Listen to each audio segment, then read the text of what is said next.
Break के बाद एक बार फिर आपका स्वागत है एचबीसी पर। आप देख रहे हैं सियासत, और सियासत में आज हमारे साथ हैं चंद्रराज सिंघवी। सिंघवी साहब, बहुत लंबी हमने बात करी है और आपके साथ 60 से लेकर के और अब तक को हमने देखा है। आपने सारी बातें हमारे साथ में की हैं, शेयर की हैं। ये चुनावी साल है। कांग्रेस पार्टी की हम बात करें, कांग्रेस पार्टी जो है वो 35 से 40 सीटों पर सिमट के रह जाएगी।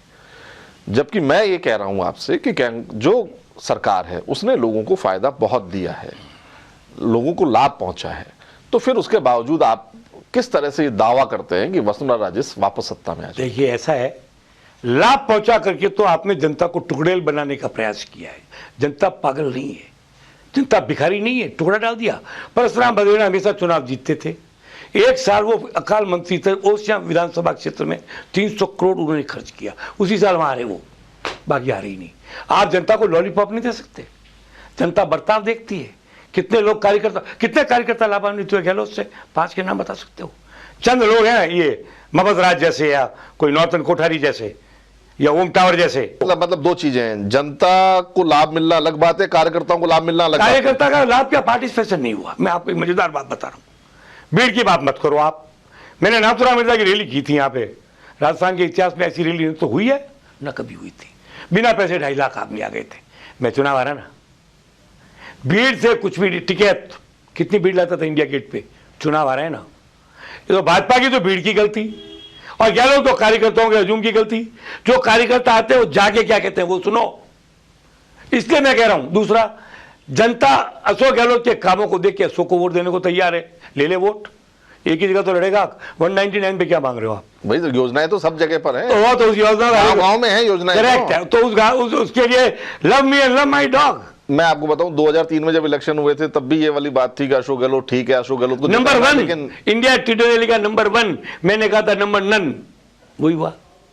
मैं आपको आगे इस बार के चुनाव की बात बता रहा हूं। इस बार का चुनाव में अगर तीसरा मोर्चा किरोड़ी जी ढंग से बनाते हैं, किरोड़ी जी साथ में मिल जाता वो डीपी अग्रवाल, हनुमानगढ़ गंगानगर साथ में मिल जाता है महाराजा विश्वनाथ, जिसकी संभावना है, गारंटी नहीं है, और हम भी उससे जुड़ जाते हैं, तो अगला चुनाव भाजपा वर्सेस तीसरा मोर्चा होगा। कांग्रेस तीसरे स्थान पर जाएगी।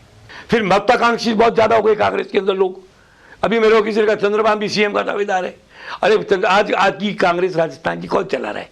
General secretary Mohan Prakash BJP Janata Dal का, चंद्रबाबू जनता दल का, कांग्रेस का है। हुई लीडिंग जनता दल मेरी पार्टी के। तो मैं तो मजाक करता हूं, मोहन प्रकाश मैं कहता हूं दोनों आपकी पार्टी। मैं कहता हूं कि हमने 2 आदमियों को ऑन डेपुटेशन कांग्रेस में भेज रखा है। जब काम समाप्त करेगा हम ले आएंगे।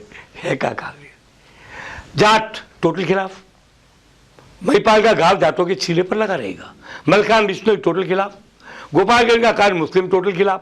अब मैं क्या करूं? लोग आप वसुंधरा की तारीफ करते हो, मैं तो विरोध करूंगा ना। आपको क्या है, मैं नहीं जुड़ा उनसे, मगर मैं सत्य को झूठ 2 और 2 को 4 कहूं या 5 कहूं, आप फैसला कर लो।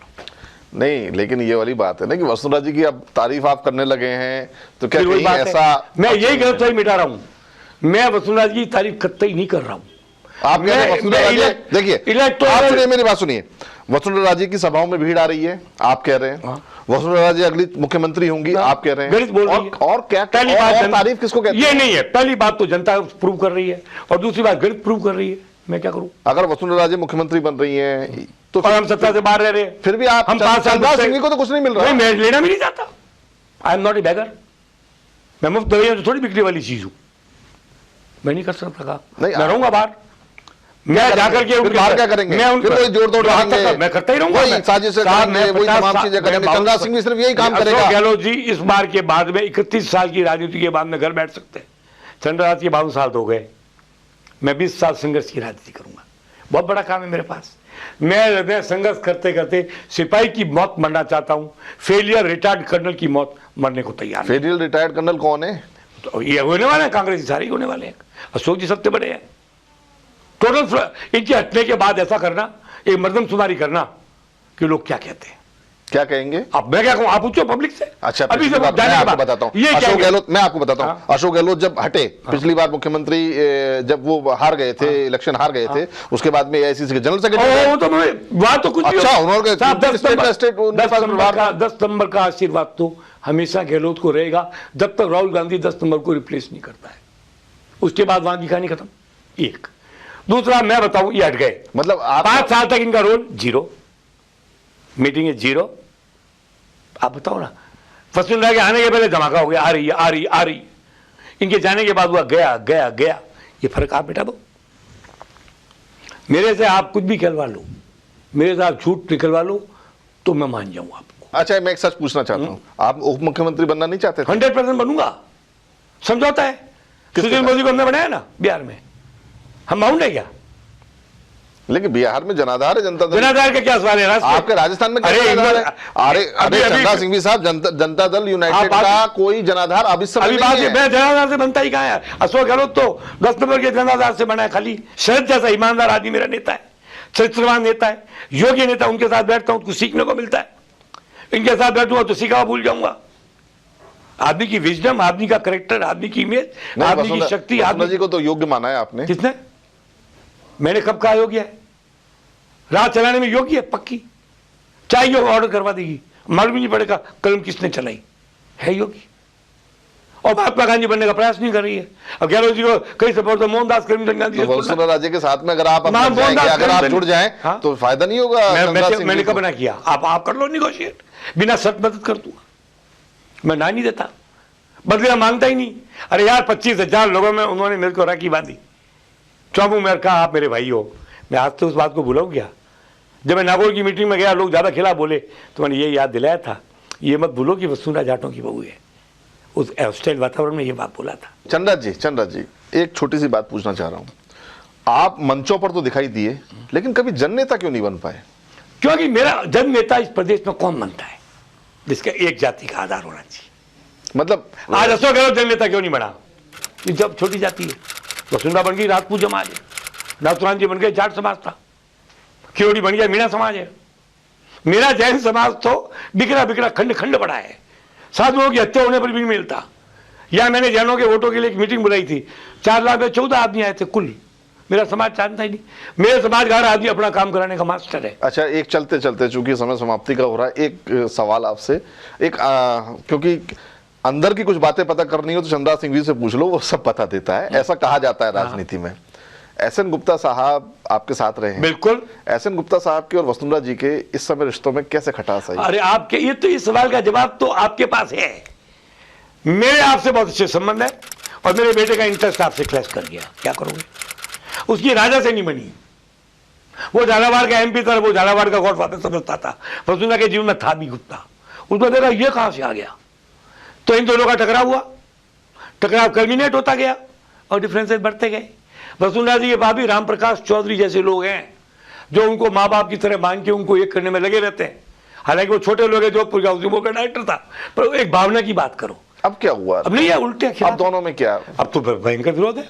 तो फिर अब कैसे वसुंधरा राजे, फिर देखिए विरोध तो है ही ना वसुंधरा राजे का, ऐसा नहीं है कि बहुत विरोध एक बड़ी एसएन गुप्ता ने मगर बहुत सपोर्ट किया था। देखिए मैं मैं आपको याद दिलाऊं, एसएन गुप्ता जी जब चुनाव थे उस समय वसुंधरा जी के बहुत अच्छे सपोर्टर दोनों साथ थे ना भाई, आप भी थे उस समय साथ। हाँ। अगर इस तरह से विरोधी मतलब जो सपोर्टर थे वो विरोधी बन गए, फिर आप कहते हैं वसुंधरा जी। अरुण जेटली ने 2 दिन पहले हाईकमांड को कहा है कि मैं एक बार जयपुर जाऊं, मैं कोशिश करूंगा कि किरोड़ी को बीच में ले आऊं, हालांकि वो जाएगा नहीं। तो ऐसे लोग आ जाएंगे, वसुंधरा जी रुक जाओ, मैं सत्यनारायण गुप्ता को ले आता हूं, आप क्या कर लोगे? इसलिए भाजपा के विरोधों को मैं अस्थायी मानता हूं। चुनाव आते आते भाजपा के विरोध मिट जाते हैं। और कांग्रेस के मिटते ही नहीं है, क्योंकि 10 नंबर पर अप्रोच एक की होती है, तो दूसरी साइड जा ही नहीं पाती है। कर्नल सोनाराम जैसे की हियरिंग नहीं है, वो तो जननेता है। राम नारायण मीणा जननेता है। राजेंद्र बिदुड़ी बाहर से आके चुनाव जीत गया। प्रताप खाचरिया शहर का नेता है। अब ये बनना राजी है, सबकी हम राजी है। आग मीच के पूछो राजी हो क्या? सुनिए 35 से 40 सीटें मैं लिख रहा हूं, आज कोट कर रहे हैं आप, ठीक है? आप लिख लो 35 से 40 सीटें कांग्रेस की, तो बाकी किसकी? बाकी करीबन 110-15 बीजेपी की। बीजेपी की आ रही है, मतलब फुल मेजोरिटी में बीजेपी आ हाँ रही है। पक्की आएगी साहब। तो फिर तो आपका नहीं दाव मैं लग रहा। कब का? आपका उप मुख्यमंत्री का दाव वो तो वहां का लेना, बिहार से भी सुशील मोदी से कनेक्टेड है ना। नंबर ऑफ एमएलए यूं तो आएंगे साले, 2 के 3 आ जाएंगे, 4 आ जाएंगे। मेरा नंबर ऑफ एमएलए का गेम ही नहीं है। तीसरा मोर्चा इस बार जो 26 होता है हमेशा, नॉन कांग्रेस नॉन बीजेपी के 26 एमएलए आते हैं, ये डबल हो जाएगा। अच्छा, तो तीसरा मोर्चा अपने अस्तित्व को बनाएगा, बहुत बढ़ जाएगा साहब, बहुत बढ़ जाएगा। मेरे आपका हाथ ये से मानना है? मेरे और वसुंधरा का नहीं बढ़ रहा है, वो बढ़ रहा है। और जब रीजनल पार्टियां बढ़ती है तो कांग्रेस का विनाश होता है, भाजपा का नहीं होता है। बंगाल में ले लो, यूपी में ले लो, बिहार में ले लो, कर्नाटक में ले लो, आप बोलो कहां का बताऊं। दूसरा, कांग्रेस एक भी स्टेट में अपनी तो क्या रीजनल पार्टी अभी तक राजस्थान में ऐसा कुछ निकला नहीं? यस, वो देखिए राजस्थान में अब तक रीजनल पार्टी को लोगों ने कोई वोटिंग नहीं दिया था ना, 54 वोट है एक बार। तो एक बार ही हुआ, बाद में नेता नहीं मिला ऐसा। अगर मेरे पास पूरे साधन और होता तो मैं आपको खेल करके दिखाता, पर वही तो, आप खेल करने में माहिर हो ना। मोर जो है ना वो अपने पांव को देख के रोता है। मैं क्या करूं, कितना ही अच्छा नाचता है, फिर पांव देखता है तो रोता है। हमारी वैसी मोर जैसी स्थिति है। लेकिन साहब मैं आपको बता दूं, मैं आऊं या ना आऊं, मैं अपने चरित्र, ईमानदारी, सत्यवादिता, कटुता, वाकपटुता और सही बात कहने की जो आदत है, मैं इसका सौदा नहीं करूं। लेकिन मैं चलते चलते आपको जरूर कह रहा हूं कि आपकी इन तमाम आदतों के कारण चंद्रराज सिंघवी को जीवन में हमेशा पॉलिटिकली नुकसान हुआ है। मंजूर है। तो ये थे सियासत में चंद्रराज सिंघवी, जिन्होंने आज हमारे साथ बात करी और बहुत सारी हर पार्टी के साथ में इनके किस तरह के संबंध रहे और किस तरह से वो टूटे, इन्होंने खुल करके अपनी बात को बेबाकी के साथ कहा। अगले सप्ताह फिर हम एक नए राजनेता के साथ आपकी मुलाकात कराएंगे। तब तक के लिए आप बने रहिए HBC के साथ।